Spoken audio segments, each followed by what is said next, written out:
पहले अतिक्रमण होता है, उस समय आंखें बंद कर लेता है एमसीडी, फिर जाकर छज्जे गिराता है, वाहवाही लूटता है, फिर वहीं पर वही अतिक्रमण हो जाता है। ये कौन सा चक्रव्यूह है? और आप इससे पॉलिटिकल फायदे देखते हैं? अंजना जी देखिए पॉलिटिकल किसने किया, टेक्निकल और लीगल को अभी सबूत सामने आ जाएगा।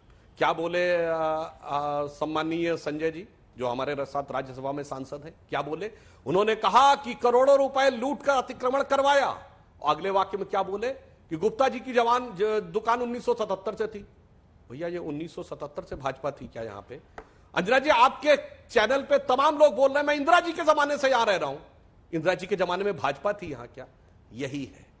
अगर इलीगल चीज को पॉलिटिकल करना चाहेंगे तो जो पॉलिटिकल चीज सामने आती है वो आपको पूरी तरीके से एक्सपोज करके रख देती है। और अंजना जी एक चीज में और भी एक्सपोज हो गए ये लोग। ये वही पार्टी है ना जिसके की राष्ट्रीय संयोजक और दिल्ली के मुख्यमंत्री जी हनुमान चालीसा का पाठ किए थे।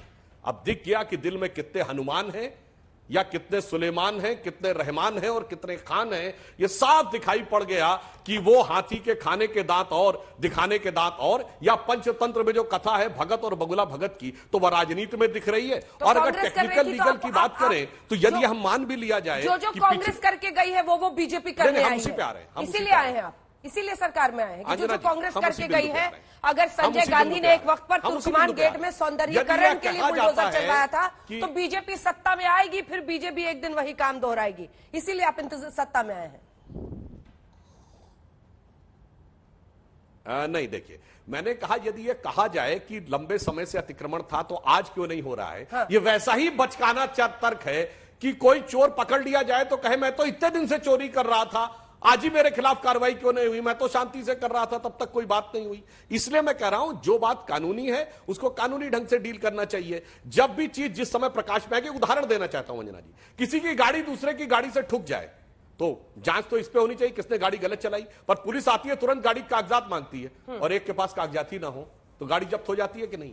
तब वो ये नहीं कह सकता ना ना ना ना सिर्फ जांच इस पे करिए कि इनकी गलती थी ड्राइविंग में, मेरी गलती थी, ये गाड़ी का कागजात क्यों नहीं लिया गया।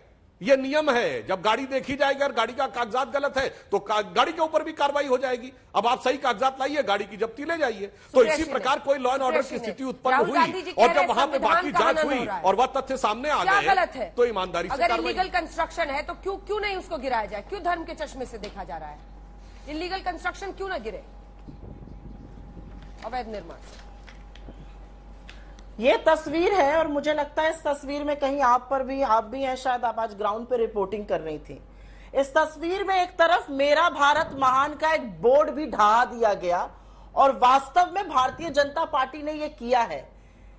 ये क्या कह रहे थे अभी, एक्सपोज हो जाएंगे। और मैं आशा करती हूं कि जितनी शालीनता से और जितनी देर मैंने आपकी बात सुनी आप भी मेरी बात सुनिएगा। 2014 और 2019 में आप दिल्ली की जनता को लुभाना चाह रहे थे। ये आपके बीजेपी फॉर दिल्ली के ट्विटर हैंडल से ट्वीट किया गया है और इसमें साफ तौर पे लिखा है कि जो 3 लाख से ज्यादा अनऑथराइज्ड कंस्ट्रक्शंस थे उनको हम लीगलाइज करेंगे। अतिक्रमण को लीगलाइज करने की बात आपने 2014 में करी और 2019 में करी। और यही नहीं, 2019 में तो जब वेंकैया नायडू जी अर्बन डेवलपमेंट के मिनिस्टर थे, भाजपा के प्रदेश अध्यक्ष ने चिट्ठी लिखी और कहा कि इन कॉलोनीज को जो एक्ट होती है दिल्लीज लॉ स्पेशल एक्ट 2011 उसके अंतर्गत लाया जाए, इसको लीगलाइज किया जाए। तो आप पहले कुछ कहते हैं अब कुछ और कहते हैं। एक बस मुझे छोटी सी बात ये मैं बोलना चाहती हूं और मैं ये बड़े पुरजोर तरीके से बोलना चाहती हूं। ये हिंदू मुसलमान की बात नहीं है, ये कानून पर ताला लगाने की, हमारे संविधान को बुलडोज करने की बात है। और अगर ना होती तो जो बेचारा गणेश गुप्ता दौड़ दौड़ के कागज दिखाना चाहता था उसके कागज देखते, सुमित झा के कागज देखते, सलीम शेख के कागज देखते, लेकिन आपने वैसा देखना जरूरी नहीं समझा। आप सीए का राग अलाप रहे थे। जनवरी 1, 2020 में आया था और आज तक उसके रूल्स नहीं बने हैं। रोहिंग्यास पर अमित शाह जी ने एनआरसी के बारे में फरवरी 2022 में सदन में कहा हमारे पास ऐसा कोई प्रपोजल नहीं है। तो दिक्कत की बात यह है कि आप वैमनस्यता फैलाएंगे। आपको लगता है यह प्रक्रिया वाकई अतिक्रमण हटाने के लिए करी जा रही है। मध्य प्रदेश में दंगे भड़के अतिक्रमण हुआ, दिल्ली में दंगे भड़के अतिक्रमण हुआ, मैं तो दूसरी बात कहती हूं, 2020 में दिल्ली में दंगे हुए, 2022 में दिल्ली में दंगे हुए, इस देश में 2 राज्यों में गोलीबारी हुई। यहां पर तो सीधे सीधे अमित शाह जी का फेलियर है, वो फेलियर साबित हुए एक होम मिनिस्टर के तौर पर, वो नाकाम और विफल साबित हुए हैं। दिल्ली पुलिस उनको रिपोर्ट करती है। और सबसे बड़ी नाकामी तो यह है कि सुप्रीम कोर्ट के ऑर्डर के बाद भी एमसीडी वहां पर नंगा नाच करती रही और बुलडोजर यूज करती रही, जबकि सुप्रीम कोर्ट का आदेश आ चुका था।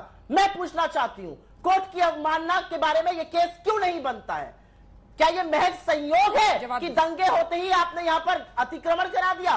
15 साल से एमसीडी की सत्ता आपके हाथ में है, 8 साल से सत्ता आपके हाथ में है दिल्ली में। लगातार आपने बात करी है रेगुलराइज करने को, कॉलोनीज को, वो भी तो अतिक्रमण में बनी। जवाब दीजिए सुधांशु। तो अलग अलग तरह की भाषा सत्ता के सहयोगी बनकर मत कीजिए, ये गलत है जो आप कर रहे हैं। देश के 10 राज्यों में आज दंगे भड़के हुए हैं, लेकिन देश के प्रधानमंत्री जी एक शब्द नहीं बोलते हैं, देश के गृह मंत्री जी एक शब्द नहीं बोलते हैं। सोर्सेस के माध्यम से आज तक और तमाम चैनल्स पे पता चलता है, उन्होंने पुलिस से कार्रवाई की। सुधांशु जी ये होता है लॉ एंड ऑर्डर, ये होती है कानून व्यवस्था।